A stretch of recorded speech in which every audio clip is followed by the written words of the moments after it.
Want to start recording at the 10-minute mark? The what? 10 minutes. The recording. How about 11? How about 11 minutes? 11. Yeah. Just feel.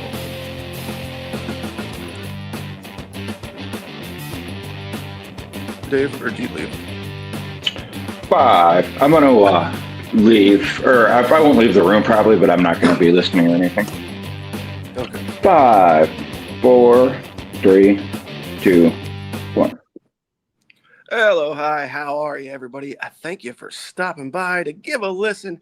This is the Scuffle of a Sunday Night Variety, coming at you live and unfiltered from the boys here at Just Bleed Radio, the unscripted, unrehearsed, and quite possibly unnecessary show where we get together to throw around a couple of topics that don't make our regular programming. Now, my name, if you're new around here, is LazyBed, and as I start us off, do me a solid and fist bump the like button. If you find yourself enjoying the content here today, feel free to sub to the channel and we would greatly appreciate it. Now then, let's get this thing going. So let me bring in the fellas. Joining me as always, my two co-hosts, No Special, aka Austin, and DangerMouse. What's up, dudes? It's all good, man. I've got a fresh bottle of Gentleman Jack here, so let's go. I'm doing good, man. I got my water. Just finished my coffee. Made some breakfast. Trying to. It's Sunday. You ease into the evening. You don't. Go balls out with the 12-pack right away. No, I would hope not. Yeah, not yet. I got my sugar-free energy drink. Get my caffeine intake. Unlike Super Dave, who gets his caffeine intake with a different formula or something. Maybe I'll insert his image of his little medical cannabis beverage here. All right. Yeah. So, like I said, this is the unscripted, unfiltered show. So, typically we would come at this with 3 questions, 1 question each. We're gonna do this one a little bit different, and me and Austin are gonna kind of double up on one topic. But DangerMouse, I do believe you have a separate question. So if you want, go ahead and hit us with whatever the fuck you got. Yeah, I'm going to save the guys from what you're about to talk about. I think you saw the highlights, Lazy. I'm not sure about Austin. I haven't asked him. But Dan Hooker's backyard tournament, which I labelled the backyard brawl, which is kind of what it was. This was fun. I don't know how many fighters fought. Might have been 30 odd or something like that. And these guys, a lot of very, very big Maoris in there, including one guy with the full-on beard tattoo thing on his face. And they just literally pulled 2 guys together. They drew numbers or whatever, stood there. They had a minute to clobber the shit out of each other. If you went down, you had 3 seconds to get back up, a count of 3 to get back up, and a choice to continue. And if you decided not to continue, you could not bother. Or if they laid you out or really, really hurt you, you had to stay down. I saw one poor guy take a absolutely vicious shot to the liver, and he was just laid down on the floor gasping. Very nasty. So, like I said, I know Lazy's seen the highlights. Austin, did you see it at all? What did you think? And is this type of thing good for combat sports in general? I should point out also that Dan Hooker gave a $50,000 prize to the winner, who obviously was pretty happy. Yes, I have seen some of it. I don't think I've seen all of it, but I'm going to say no. And the only reason why I'm going to say no is because, well, it sets a precedent. We all were around in the era of the backyard fights with Kimbo, right? Where you just pay people to show up, bare knuckle, and just fucking, duke it up and all that shit, right? And again, I'm going to be the party pooper on this one, just mainly because it sets a precedent for novices or just anybody to show up and fight. But again, that's how a lot of people get their starts in their careers, when they just like, hey, you guys want $1,000 to fight? Here's where we are. It's a smoker in a parking lot of a fucking strip club. And you're fighting Joe Schmo over there who's lost 50 fights in a row, but hey, he still does this on the weekends to take $500 and whatnot. I think in good faith, this is fun, but it is dangerous because it does set like a standard of there's no real like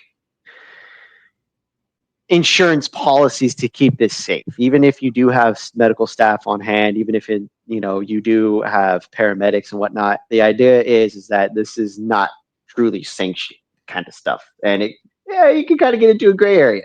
Someone dies, even if you sign release forms, you can still find yourself in a heap of trouble. It seems fun.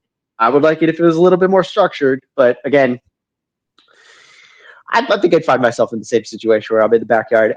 50,000? All right. Let me get the mouthpiece and some gloves real quick. I'll be right back. Yeah, I saw those guys. There was some absolutely massive Maori guys there. I wouldn't have wanted to step in there. There was Oscar Willis who did the video that I watched. They asked him why he wasn't getting involved. He was like, no. I'm all done with that kind of stuff. I'm peaceful now. 10 seconds. Fucking hell. Fight! Time! Oh, just like what for me? Don't want to hurt people, mate. I'm past that life now. Namaste. Yeah, I bet.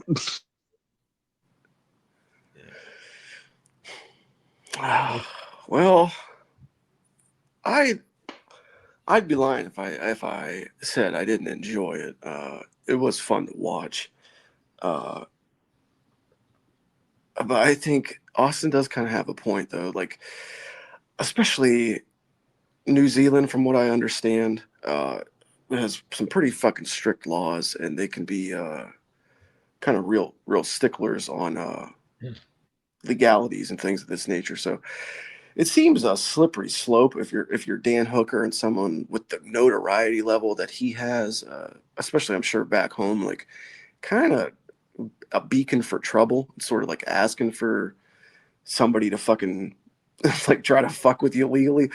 But the event itself was fun. The fights were really fun.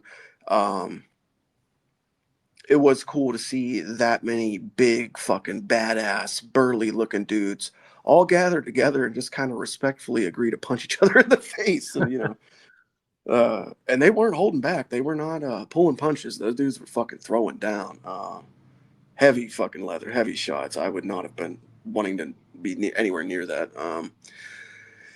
Yeah, it was a cool, fun event. I think that really the most interesting thing of the whole fiasco really was apparently he didn't inform some of his neighbors, and a few of them like got kind of upset at the whole thing, and they were confused by the amounts of vehicles and people showing up and then peering over the fence and seeing the fights going on. So he may very well be under some legal issues already that we don't know about. But I think he was on Ariel Helwani, and he said that initially he intended for this to just kind of be like a one-off thing, but now that he knows some of his neighbors are pissed off and maybe taking actions against him, he's going to continue to do them, and he's going to do them even more frequently and bigger than he already did. So there's rebellious Dan Hooker for you. So I guess we can look forward to more of these.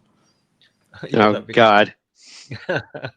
I'll tell you now, the Maoris are going to love this kind of stuff because they love a ruck at the best of times. They're rugby players, tough at that. I used to play poker with a Maori guy, and him and his pals used to go out sometime during the week and go out and hunt pigs. And I was like, "Oh, cool! How do you hunt pigs?" And it's like with a knife and a dog. What the fuck? Yeah. All right, buddy. Yeah, that sounds about right. Do not fuck with the Maoris. They are tough guys. No, hell no. Oh, the other thing I wanted to say about that too is it was the only part where I rolled my eyes about the whole thing. In the beginning of the video, Dan Hooker is kind of like talking about how this is going to be like a springboard for young local talents, and this is going to be like a place for people to be discovered and things of that nature. I wouldn't go that far, dude. Like, I don't try to make this out to be like it's a charitable effort or some sort of a humanitarian thing. Like, you're putting on fucking fights in your backyard. It is what it is. Yeah. It's a beautiful setup for a lawsuit. Oh, God. I like the way Dan did it, though. He said he'd had the police round, and he obviously dealt with them and sent them away. And then at the end of it, it was like, all right, yeah, it's all done. You can go and have a drink now. Well, you can have a drink now, but not here. And it was like, fuck off. That was his ending of the show, kind of thing. Get the fuck off my lawn. It's the knuckle game, and there's nothing but respect here. Yeah. Everyone won. Everyone had a good time.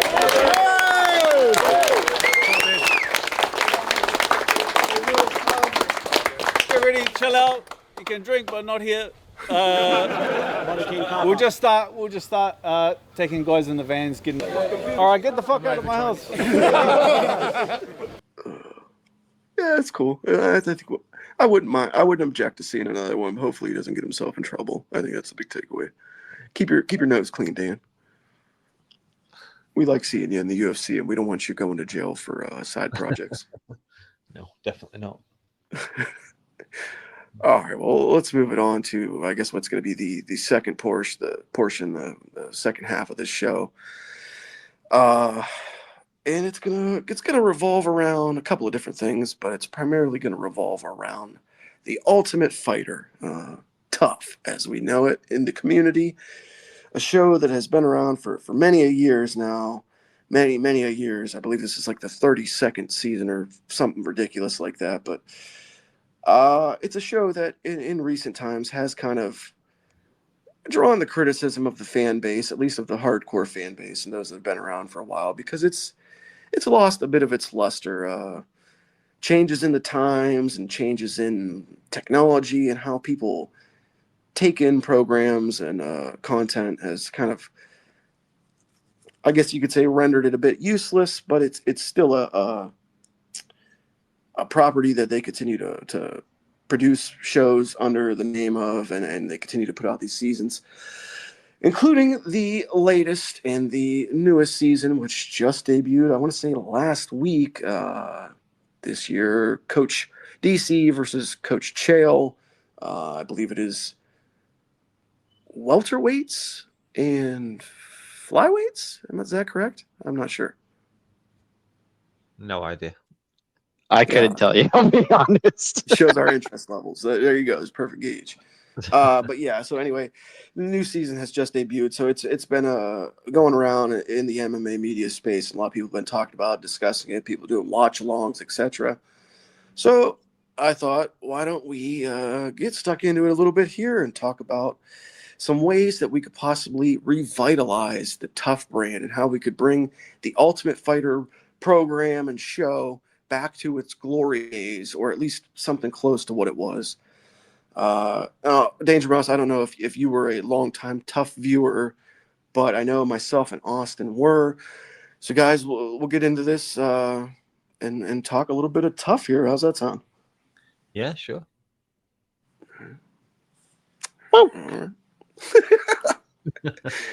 Okay, well, I have a little bit of a thing laid out here that actually we had discussed. I want to say the last time that a season was going on, probably the Connor and Chandler season.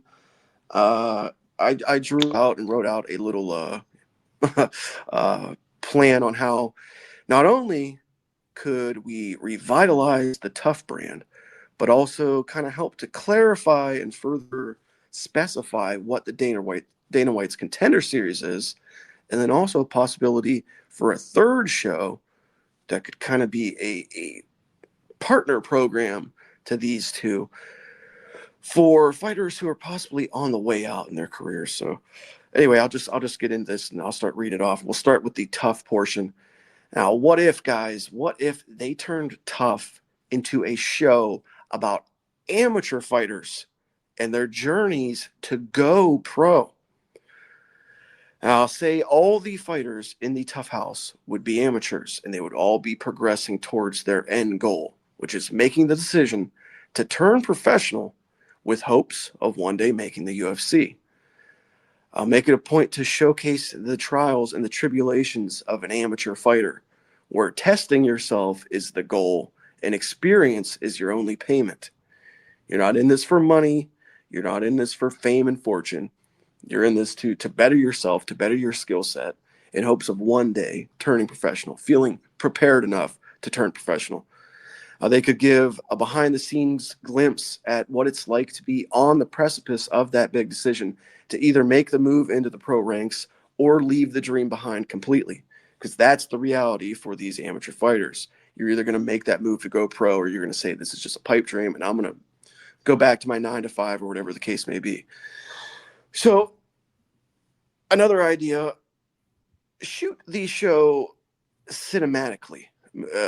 Move away from the reality show style presentation that they've used for so long since the beginning of the show, and instead shoot it in a way that can't be matched by what now is a mere social media post. Think like an ESPN level documentary type of cinematography. As far as I know, this is the case for every season except for one, which is the live season of Tough.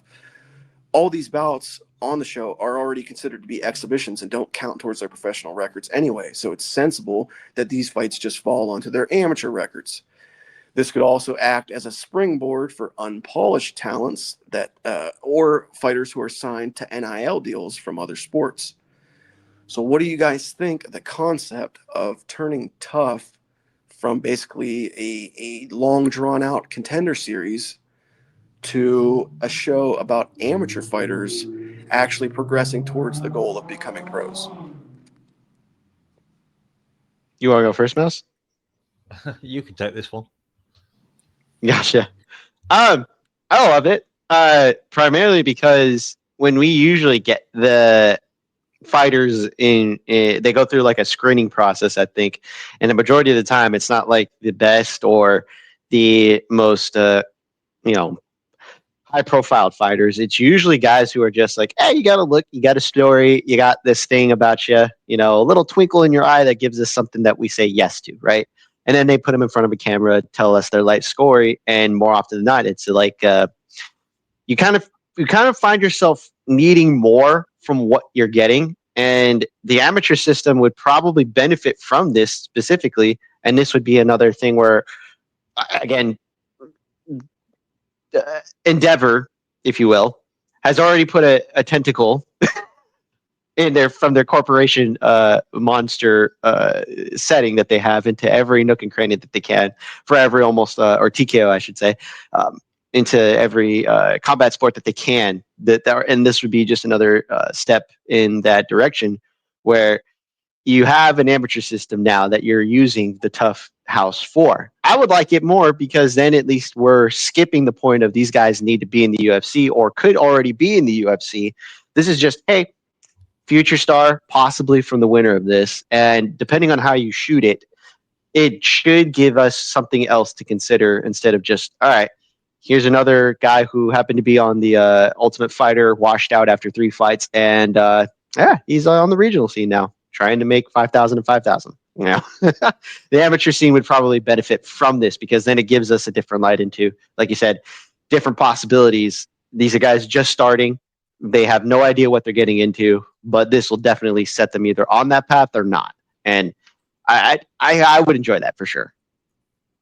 Yeah, like it's almost like the ultimate grassroots effort from the UFC, which seems to be what they're shooting for. They're looking to get these guys as early as they can, to get them as cheap as they can, and bring them up within their ranks. So think of it as almost like a farm league in baseball, where you're finding these guys damn near like straight out of fucking high school. And the premise and the ultimate idea of the show would be less about the fights, which nowadays everybody just skips through the episode and fast forwards to get to the fights, and they don't even watch the actual content. But the premise of the show would be about getting to know these guys, about getting to know them on a personal level, to develop bonds amongst the fan base, to ingratiate these people into the minds of the fans before they've even had an opportunity to see them compete necessarily. Like, you're building a fan base that's based around the fighters themselves, and not you being forced to share what they had done prior to being in your organization, or whatever the case may be. But yeah, so DangerMouse, what do you think, man? I know amateur fighters, maybe not necessarily your thing, but if you had an opportunity to watch a show where you actually got to see what goes into making that choice to become a professional fighter, do you think that would interest you? I'm going to be slightly contrarian, I guess, because I think it's quite a good idea. If you want to get behind looking at someone's progression as they step their way through to going professional, I'm not sure the house is the best option for it, though. If the UFC wants to do that kind of thing, they might be better off just, I don't know, following some guy for 3 months or 6 months with the aim at maybe getting him a chance at or turning pro, as you said. So yeah, I don't think it's a bad idea, but I am a cold-hearted bastard, so I'm not really that interested in fighters' stories very often. You know, it's true. I don't get tied up with very many fighters. So like Dakota, obviously, I love Dakota's career. Tom, obviously, another English fighter. But I try not to get too attached to fighters because they're only going to be here for a few years at the end of the day. I've been around long enough to watch really good fighters go. You know, look at Max Holloway. Been there since he's 18 and he's coming up to the end of his career. In a couple of years at the very latest, I would say. I would hope so, because he doesn't want to take it too much further. So yeah, so I've veered slightly off topic there. Yeah, I think it's a good idea. Would it persuade me to watch it? No, I'd still be tuning in at the end for the fight if there was one to see it happen. And I do have a suggestion on that for the show. They should develop a 5-minute package that they can slot at the end of any show where the fight finishes before the second or third round, whatever it is they do these days, happens. So when you click onto that fight at the end, you don't know if it's a 1-round stop or a 2 or 3 round, whatever. So yeah.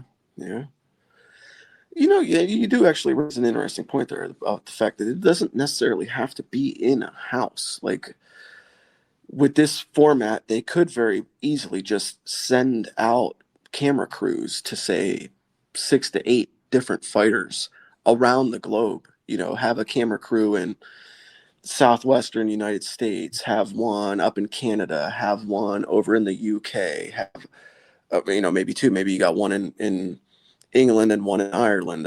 Perhaps you have one in the Caucasus Mountain regions, like wherever it might be, where you have a fighter, an amateur fighter who has a story, who has something that the fans may be able to get behind. But then even more so, they can spotlight regions, like you said. Like the house was only really necessary when they were trying to create false drama amongst the castmates, when they were hoping they would get drunk and make fools of themselves and fight each other and get kicked off the show.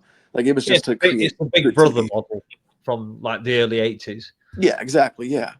So I do agree that this doesn't really have to be in a house. They could just follow these guys in their day-to-day lives where they are. And that adds a whole nother element of being able to take a glimpse inside of their gyms and the people that are training them and helping them along this path. And yeah, I mean, maybe invite them along to one of the top gyms if they don't already train at one of those. You know, some guy at Extreme Couture having to deal with Sean Strickland.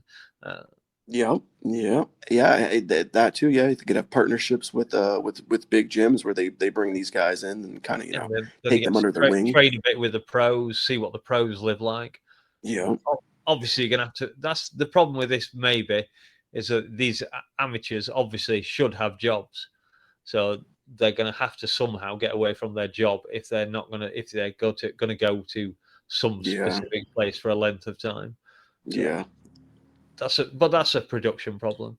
You know, some companies, especially if you're allowing the guy who works at your company to go on TV and say, "Oh, look, I work for X, and they've allowed me to come here for 6 weeks to film this show," then it's free advertising for your company. So they might, you might be able to work your way around it that way.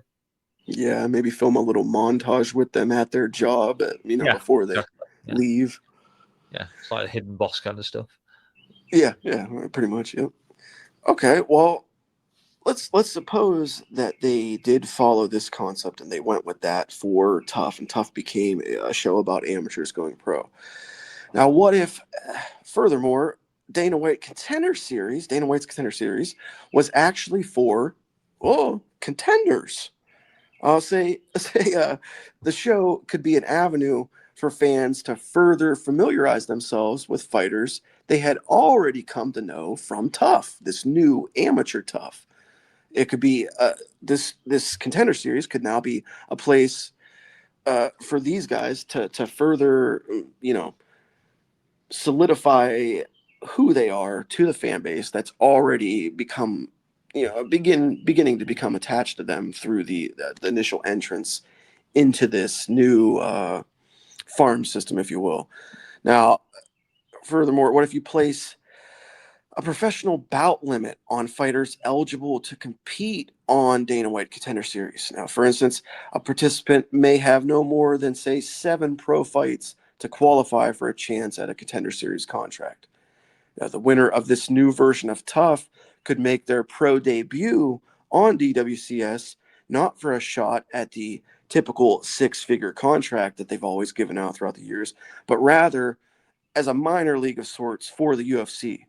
The debutantes could have their first few bouts here on DWCS before being called up to the big show or cut, depending on their performance.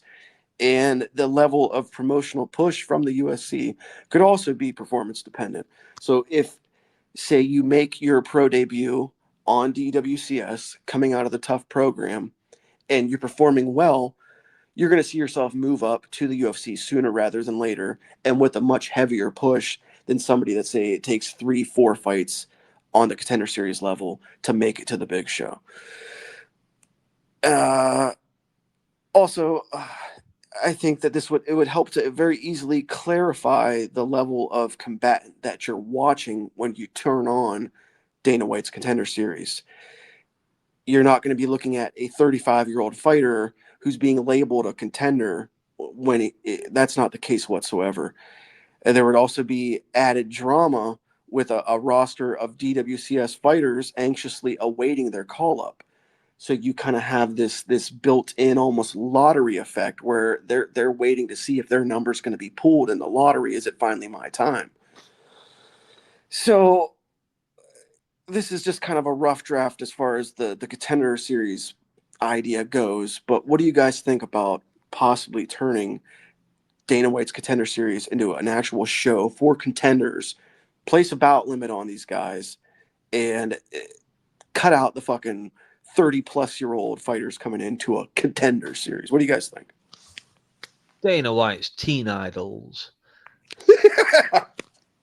Oh my God. I'm kind of confused because we have Road to the UFC as well. Where does that fit into this? Because they're guys who obviously aren't in the UFC yet, trying to get in. So aren't we just repeating that show here? No, I think what they do.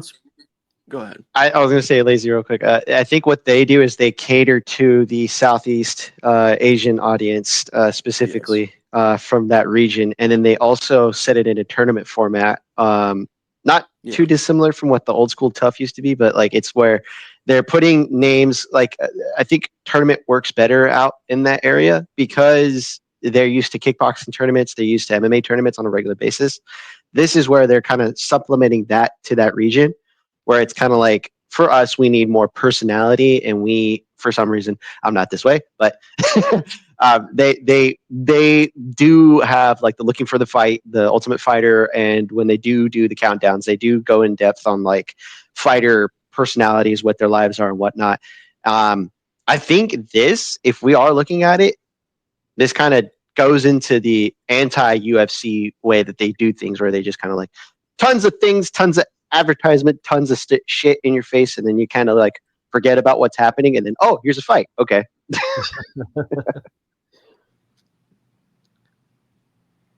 I don't know.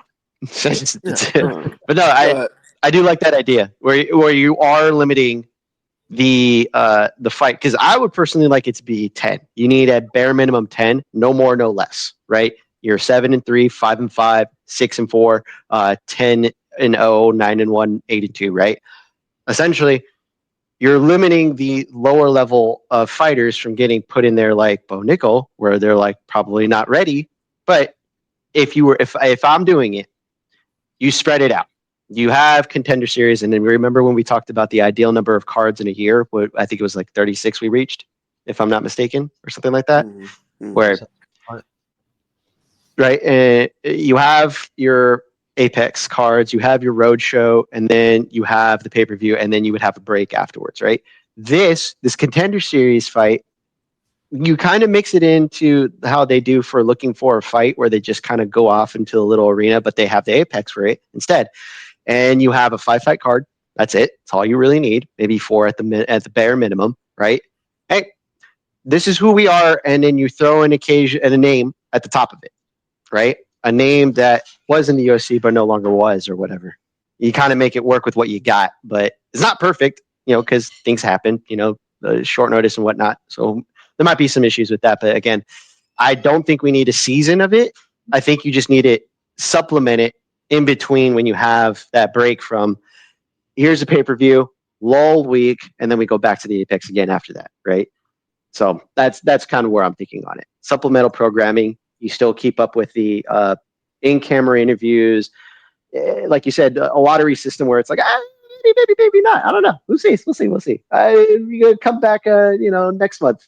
We might have somebody, come back again, short notice of replacement. And he might get, another callback. He comes back in, he wins. This is probably, with an upset finish. And all right, maybe that guy, keep the people on the toes. Why not? You don't need to have an entire season of it where it's like, you fill in, you sign 46 fighters, and you're like, all right, now what? Too much. Yeah, I guess that one is based around the Performance Institute in China, isn't it? Yeah, to go back to that, basically what the Road to UFC is it's the UFC's version of a PFL tournament, but it's specific to Southeast Asia.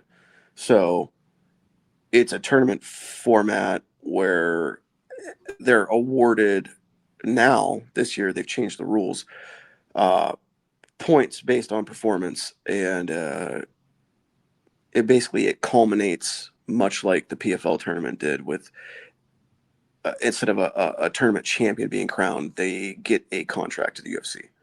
So it's conceptually the same thing as the PFL season or the PFL tournament was.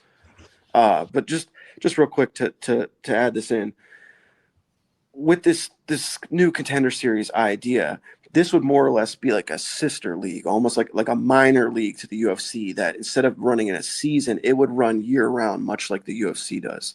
So they would constantly have a pool of fighters to pull from. So as actual contenders to be called up. Instead of relying on the CFFC or LFA or one of these regional feeder leagues that they put on Fight Pass, they would have a pool of talent that they've already accumulated below a certain threshold of bouts that's ready to go at any time to be called up. So, yeah. Anyway, DangerMouse, take over. What do you think? I don't know. I'm kind of lost on this subject now. There's so many different shows that all seem to be promoting a fighter in some way towards joining the UFC. As you said, the amateurs, getting some amateurs on TV, that's not a bad idea.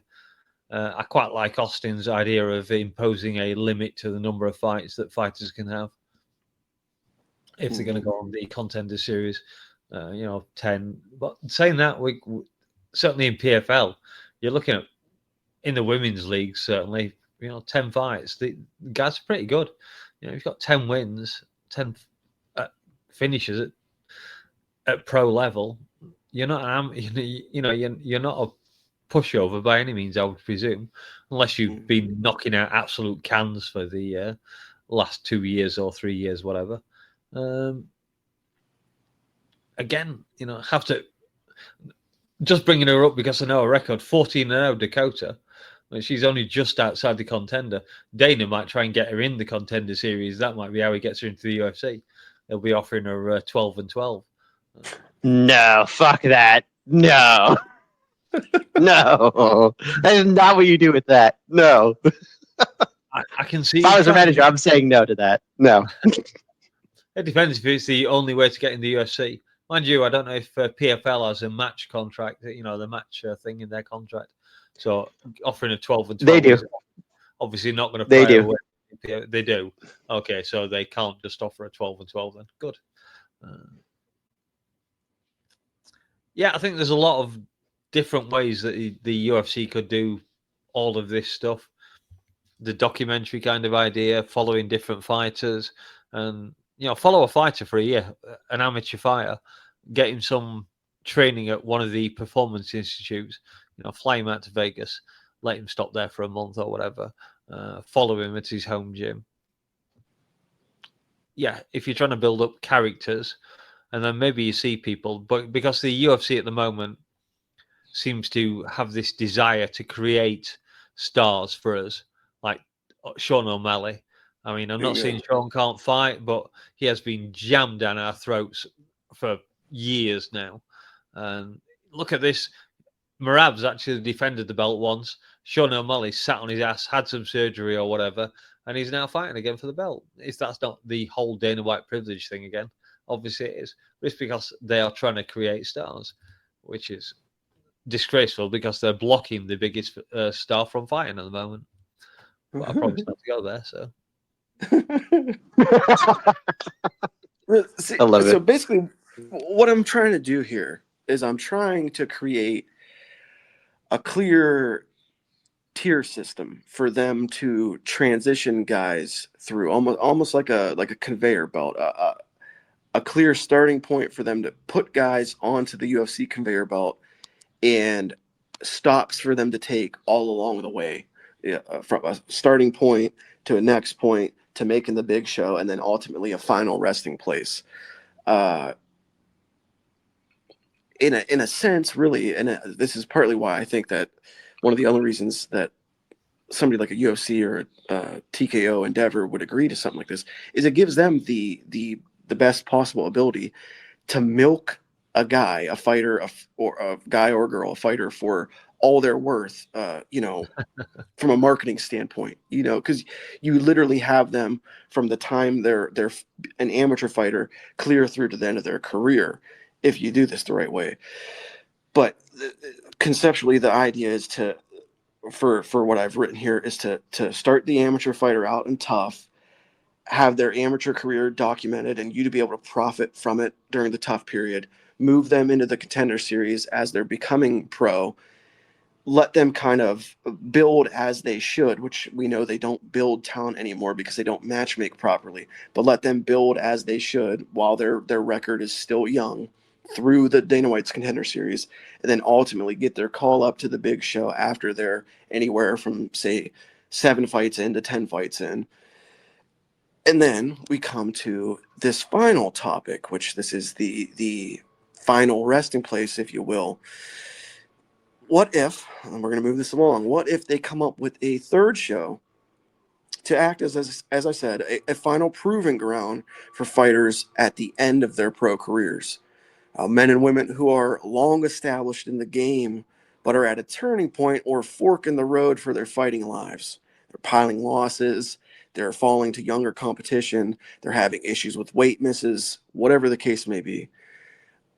Fighters deemed worthy of quote-unquote demotion to this program would be subject to decreased purses, but the show could act as a method for post-prime vets to continue receiving fights as opposed to being unceremoniously released.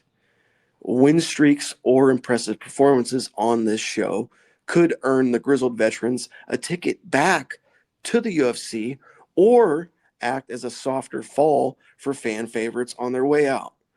Now think of it as almost a sunset league where aging names are afforded an opportunity to make their exit without being eaten by the young, all while leaving a slightly less sour taste in the mouths of the fans, at least in terms of matchmaking.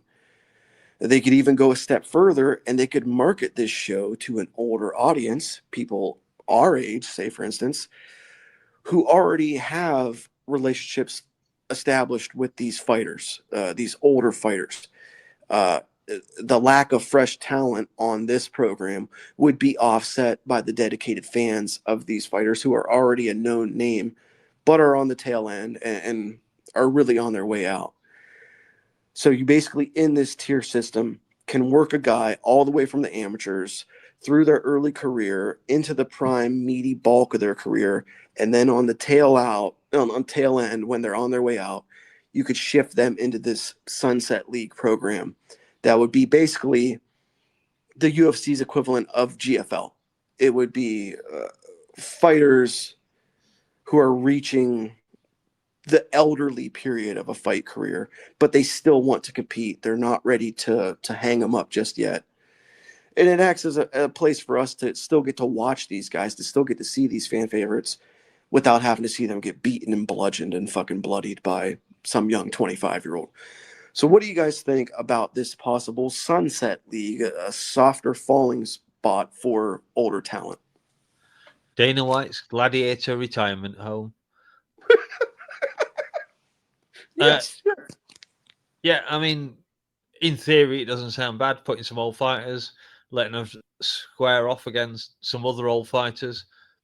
The problem I can see with it, why Dana wouldn't want it, is because those older fighters have presumably racked up a number of fights across their UFC career, which means they're quite expensive to employ. Pause. That's why I said they would be subject to decreased purses. Okay, sorry, I didn't catch that. Yeah, I'm not sure how many fighters are going to want to go and fight for half of what they were fighting for before, or a quarter, or whatever. If the alternative is you get cut, you might want to. I guess so, yeah. It's a possibility. But this sport, the way this sport works, is that the old are sacrificed to the young. That's the way it is in nature. That's the way it has to be in fighting. That's, again, why we have the issue that we're not going to get into. I'm sorry, it's the harsh fact of the fight game. The young will devour the old on the way up, and they will provide spectacle by doing so. So, yeah, sorry if you're Tony Ferguson. I mean, Tony Ferguson is the excessive one, of course, who stuck around for God knows why. But, yeah. No, sorry. Nice idea, but I just can't see it working very well. Well, because if I may, this is kind of like akin to how the looking for a fight is, where you're out there, like we are putting fighters out there, not so much with the difference would be, instead of looking for brand new talent, this is kind of like a smoker event where they're not being, put on a 7-fight losing streak against nothing but killers. Correct. This is where for a wheelchair.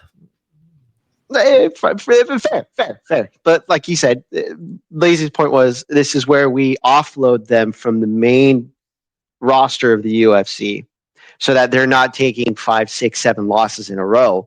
And we're wondering, why are they still here? Tai Tuivasa, for instance, right? Yeah, he's been through the ringer. That is the issue, right? We're wondering why they haven't replenished the weight class with new talent, and yet we're seeing Tai Tuivasa get main events or featured bout placement, not even Apex main events on a regular basis, but still, he's there. And again, I don't have anything against Tai Tuivasa, but like, you can't be ranked. You should not be ranked in a division, yes, as weak as heavyweight is, with 5 losses in a row. That's not his fault. Fighting's tough. Wins and losses do accumulate, but you should not be where he is and still be ranked. Whereas if he was to offload into the back end of what Lazy's talking about, he might have something to go to regardless. Because if he gets paid, let's say, $150K to fight bare knuckle, but he's doing all of his promoting himself, bare knuckle's trying to keep him promoted, they might not even be able to offer him a fight on a regular basis. I imagine it's the same with Ben Rothwell right now, right? Some of the bigger names, they can only put on what they can afford. The UFC has an endless pit of money of which they are willing to go to if it calls for it. If the system is already in place for them to basically not transfer out of the UFC to where they're not being cut, but this is an alternative, stay within the good graces of the UFC, possibly get a win, maybe 2, 3 if they're lucky, and then get called back, maybe short notice fight. It is what it is, but that's a long shot. But I think that's where, like Lazy's saying, the conveyor belt is there. this is what they were already doing with the Contender Series. They were trying to do it with the Ultimate Fighter. The Ultimate Fighter has not provided enough stars or replacements. So therefore, they went to the Contender Series. The Contender Series, I think they're getting on average like 50 to 40 fighters to replace the roster every year now. And half of them wash out within their first 2 fights. That's not hyperbole. That's real. Fighting is tough. And yes, we should be watching the old kill again, eaten by the young, but it shouldn't be to the points where it's morbid. I think is the case where we would rather them not see, like, let's say Frankie Edgar, for instance. I would have paid any amount of money to not watch him fight Chris Gutierrez and get finished the way he fucking did. You know what I mean? Like, that's not how you send a guy off. You send him off against another guy who's older or close to his, prime. Someone who's supposed to be a star. Not a guy who you want to just, put in there with. Robert Whittaker versus GSP would have been the perfect transition for Robert to become a bigger star than he is now. But still, GSP didn't want to fight him. GSP had complications with his gut. I can't hold that against him. Do I like it? No. But he got to retire without having to fight him. Again, I still hold that to, that hurt Robert Whittaker's career. But it is what it is. I think if we got less of that and less of Tony Ferguson, BJ Penn, Sam Alvey on these ridiculous losing streaks, and then somehow for some reason they get sent off to some other promotion, and then they get finishes all of a sudden. They weren't completely washed just yet. Hey, Sam Alvey is killing it in Karate Combat, isn't he? Again, he couldn't do it in the UFC. I'm just saying. I think that's all. It's the kind of thing where, take a Michelle Watterson Gomez, for example. Okay, say she's coming to the end of her contract that she's at, and you're the UFC brass, and you sit her down and you say, "Hey, you're making a little bit too much. We're paying you a little bit too much for the value that we're getting back from you.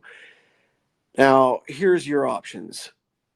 We can either let you go and you can go out there and you could test the waters and you can go see what you could make elsewhere. You can go test your value on the open market at this point in your career. Or if you'd like to continue fighting, we can keep you around and we can offer you a new contract at a slightly lessened rate than what you're used to making. But you'll be guaranteed fights. You'll be guaranteed opportunities at the payday. And you won't have to question or worry about what your future holds. And should you perform well here, should you put together a few wins and impress the powers that be, there's a very high likelihood that we could call you back up and you could bump right back up to that same pay rate you were at prior. I mean, are you going to take the guaranteed money, or are you going to take the gamble on yourself? Some are going to gamble, but I would be willing to bet that the majority of people that they have in their roster and on their company payroll are going to say, yeah, I'd kind of like to just stick with what I know and stick with this sure thing here.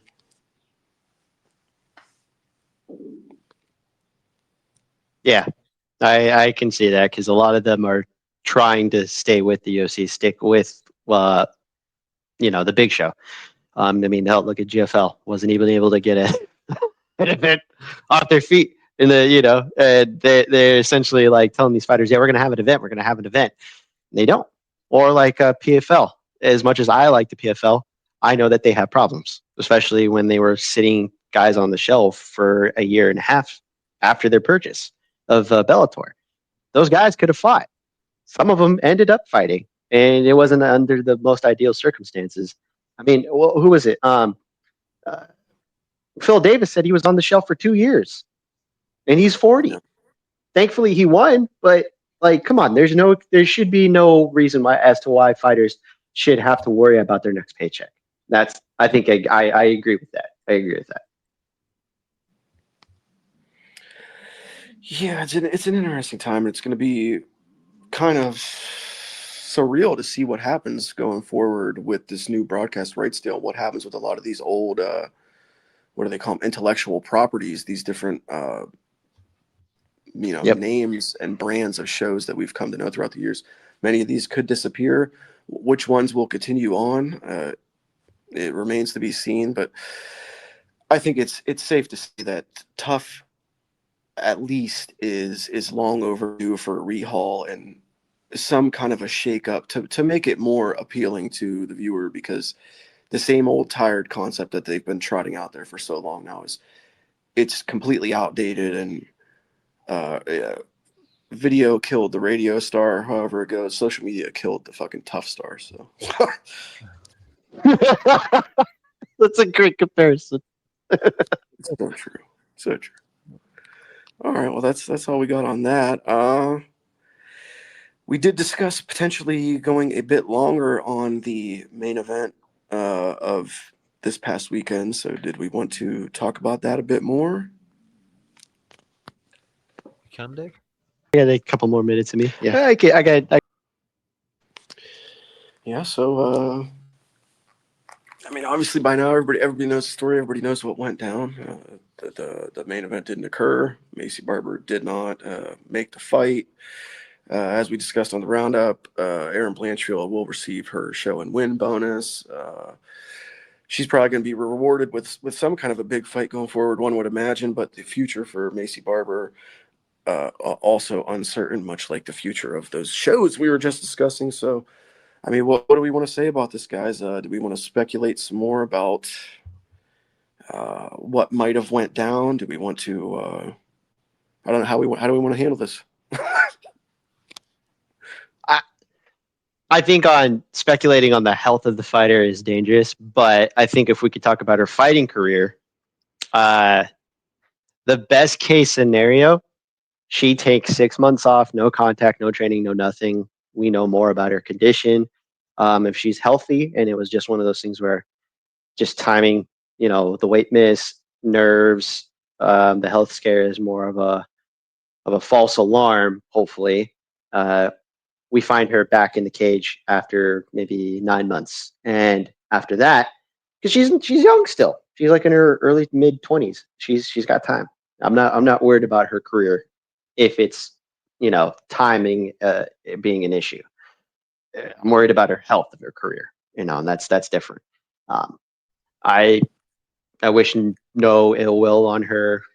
If she can't fight, it is what it is. But I hope it's one of those things where it's like, okay, Stephen Struve figured out he had a heart condition, and they addressed it. He took time off, and they found a way for him to compete without him having to risk his health. He then soon retired after having a couple of fights. I think he's also a manager now and a coach, which would be, hey, not everybody's cut out to be a champion. So I think in this case, if we're talking about Macy's future, I truly hope that we figure out what it was. If there's a health condition, that there's a way to go around her having some kind of a treatment or better ways to manage it. And so where she's not overextending herself just for entertainment purposes, because that's the last thing we want. We don't want to see fighters be exploited just so we can watch them, like in the Roman Coliseum, be put to death. That's not why I watch the sport, but it's unfortunate. And it's one of those things where it's like, sometimes health stuff comes up in fights, but if you can avoid it, that's usually the better option. Let there be blood. Jesus. Isn't Stephen Struve commentating in either PFL or One? I think he's in One. I don't think it's either of those. I think it's a regional. Yeah. Yes, you're correct. My apologies. Yeah. He was. Yeah, I want to say he was in PFL, but he was getting made fun of. I think Super Dave took umbrage to that. But yeah, DangerMouse, did you have anything you want to say, or? I'm losing track of the conversation here, to be honest. We've just kind of rattling off about Barber. It's continuation about Barber. That's all. Like, what did you have your initial thoughts on it? Yeah, obviously, I hope she gets well. I didn't know much about it. I woke up this morning because I went to sleep at, I don't know, about 2 o'clock in the morning, just after the Dusko fight, I believe it was. so I didn't see the main event. Oh, Woke up this morning, found out it hadn't happened. So I've listened to a bit of commentary about it. No one seems to know very much. So I forgot. I hope Macy gets well, but yeah. I had forgotten you didn't even witness this live. Yeah. I haven't even witnessed it not live. Oh my God. Yeah, this was unprecedented, really. Like nothing like this has ever, nothing quite like this has ever happened before. There's been a couple of instances similar to it. Chaz Skelly versus oh God, who was it? Oh my God, I forgot about that one. God, what the fuck was it? I don't know, but Chaz Skelly was supposed to fight somebody, and they didn't make the walk, and he got his show and win bonus too. And but there's been similar instances to this before, but nothing quite this extreme, nothing quite this late. They literally had just run the package, like for her to come out, like the video package, and they had to stop awkwardly and say, she's not ready. She's not ready, and we need to take a break. And they went to commercial break and then came back and they further explained it. But without speculating too much or being like distasteful, basically the talk is that, and I feel free to divulge this, Barber had been feeling weird, however you want to term it, all day. She was not feeling right. She was feeling off. It could have been due to the bad weight cut, whatever the case may be, her various health problems that she's been through. That's uncertain, but she'd been feeling weird all day while doing the warm-ups before the fight, backstage. There was speculation more or less that she was going through some sort of a panic attack or like an anxiety attack. The rumor is that she actually began to start to make the walk out of the locker room and coming to the tunnel. So everybody was dressed, wrapped, all ready to go, cups in, gum shields, fucking broken a sweat. It was about to go down. And she turned and went back. And it was after turning and going back, she apparently suffered from a seizure. Now, that's when Hunter Campbell would go in and break the news to Aaron and her team. There is speculation and innuendo that this possibly may have not been a seizure at all, that the seizure may have not ever occurred, and Barber just was backing out of the fight, possibly due to mental health situation, mental health crisis, I guess. I don't know if that's the case, so I'm not going to say that it was. I'm going to go with the thing that the UFC said, that Hunter Campbell said, and everyone else said. I do believe that she suffered from a seizure, and that is very, very serious, and it's going to make me call back to Austin. You'll probably remember this. Alex Perez against Manel Kopp. When Perez Jesus couldn't make the fight due to having a seizure. Yeah. I can say that it was not easy at all for Alex Perez to ever get a fight again after that. In fact, he had to get reviewed and approved by more than a half dozen doctors to even get approved to fight again by the UFC. And it's because it's an insurance liability, a big time fucking risk for the company to take on. So if Macy Barber is able to get medically approved, it's going to take a lot of effort on her part. It's not going to be an easy endeavor, and it's very likely that even if she does get medically approved, they may never bring her back. So there's a high possibility that we never see Macy Barber in a UFC cage ever again. Well, I will say, if you're feeling that bad, you do not want to step into the cage if you're not functioning mentally. That's a very bad place to be. So, yeah, if she didn't feel up to it, it's kind of like walking away from a wedding, I guess, when the bride or the groom gets the last minute jitters and just says, no, I can't deal with this. I can't go through with it, and steps away for whatever reason. And she's done that. If it's health-based, it's health-based. If she just couldn't face it, mentally couldn't face it, it's one of those things. But as she said, she might have a very long road to getting back into the UFC after this, because Dana does not like it when fighters let him down. Ask Alman Sarukian. Yeah, agreed. That sucks. Yeah, I hadn't even thought of that aspect. The fact that she not only may not medically be able to compete again, but she may not be in the best graces of Dana White, having botched the main event of a fight card. That's man. My only other thing on this would be that if anything, it does create. I hate even saying this, but publicity. Oh wow, you might not know whatever UFC will run with that. I mean, how they used Khabib and him having the brawl on the inside of the cage at, what was it, 225, 224 maybe, or Connor using the dolly to attack the bus. Remember that? UFC, for better or for worse, may use this in a thing for a rematch down the line.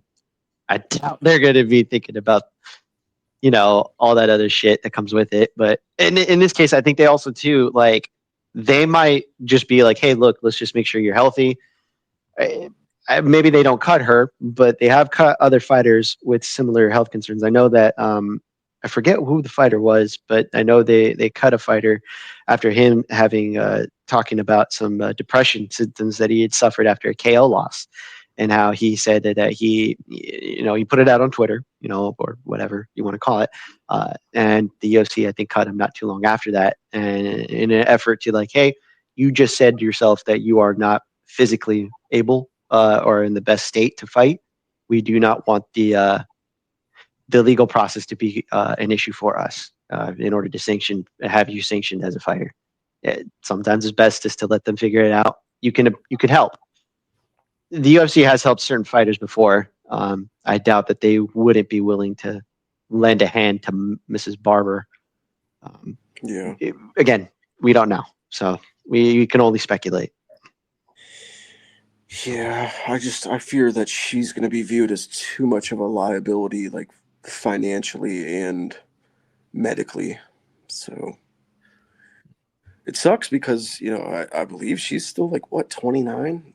Still this side of 30? Nah, she's younger. Yeah, she's Macy Barber, I think, is like in her mid-20s. Jeez. Yeah, it's tough. And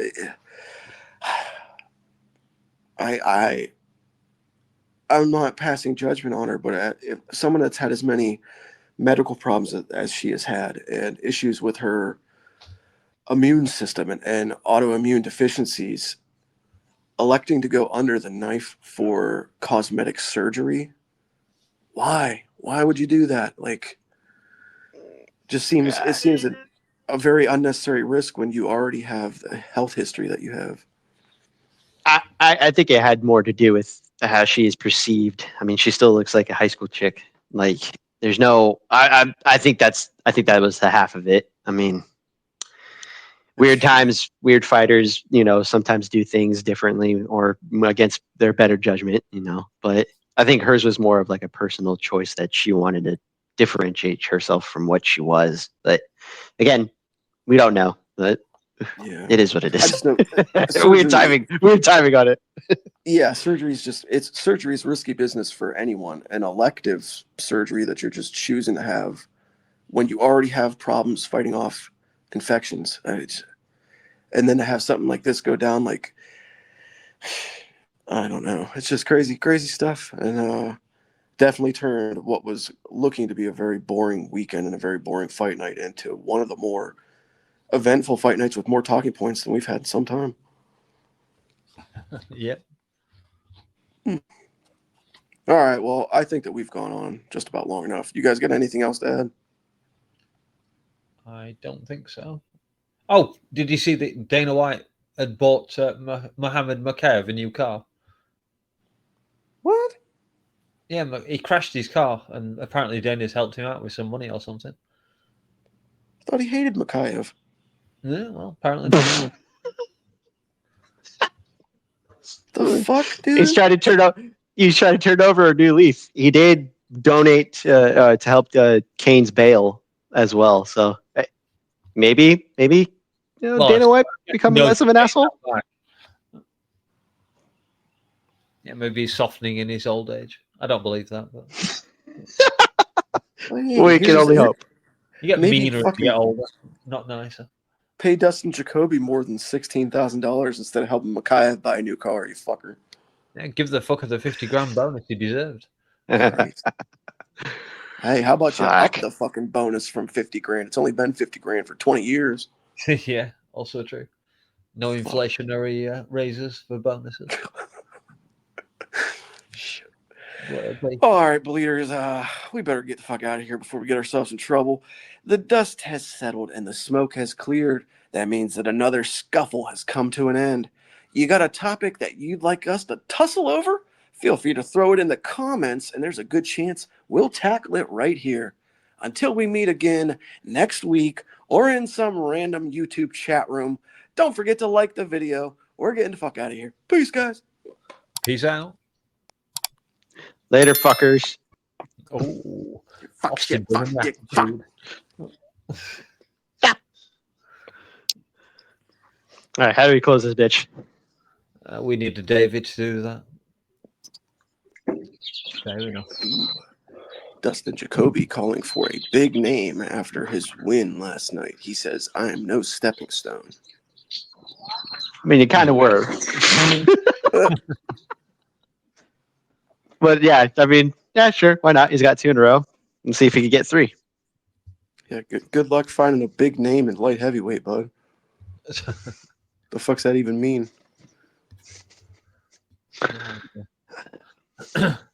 What do you think for Hill versus Khalil?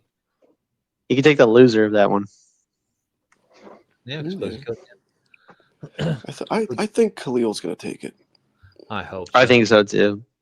The way Hill looked in his last fight, you would think that either he adjusts or he takes another loss, and that's not going to look good for him. Mm-hmm. He's I think a beast, Khalil's just a little bit too sharp for Jamal. Hill. And he's not facing a grappler, which he primarily loses to, or some big athletic dude. It's not like Khalil can't get knocked out, but there is a possibility that like Khalil loses because he slips on a banana peel falling backwards. True. Well, look how well he did against Alex for the first 2.5, 3 rounds.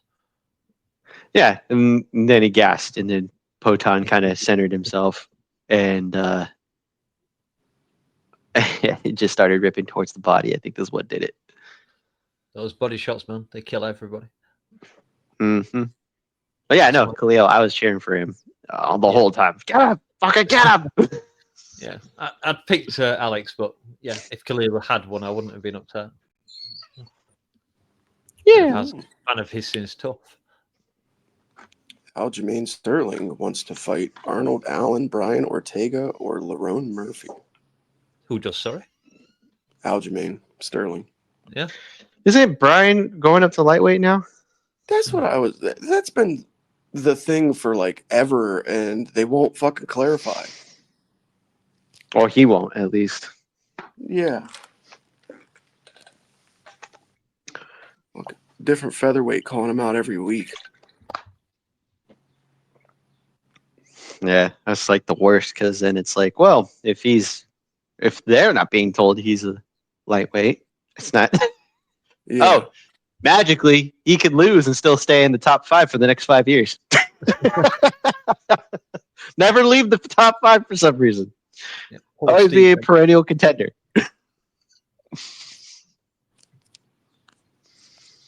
Oh, I'm posting a photo of Blanchfield and her team being told. What the fuck's going on with Discord? Oh, there it is. There's a photo of her and her team being told that the fight is off by Hunter Campbell.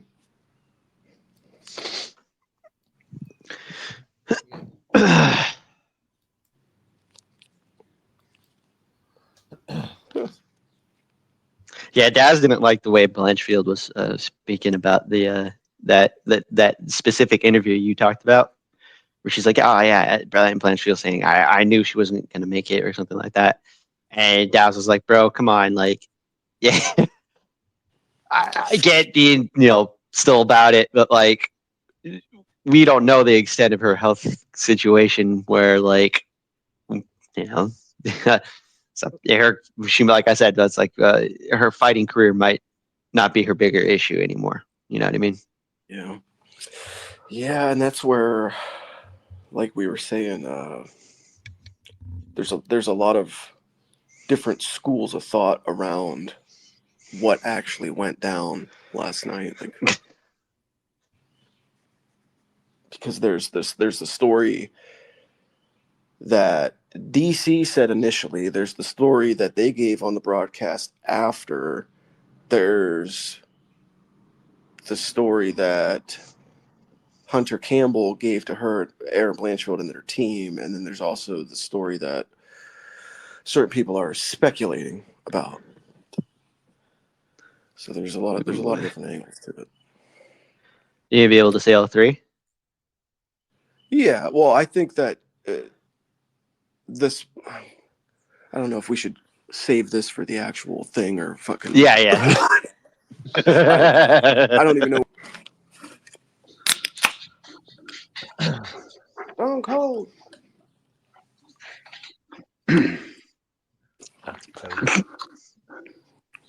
What? I went up against the sushi and said, "What? I found a good little Steveweiser here," and I said, "What?" I said, "What?" I had 1 beer, 2 beers, 3 beers, 4 beers, 5 beers. What? A Bloody Mary. I have no God, I idea miss those days. what these guys are talking about. Stone Cold Steve Austin. Yeah, Stone Cold, man. Yeah, that would. He's the wrestler I do the. Austin's favorite gift. Yes. What? I thought God damn it was the favorite. No, God damn it is like the phrase. Whereas like me with the Stone Cold Steve Austin bit is like my favorite. Like, it's time to go, guys. Let's get started.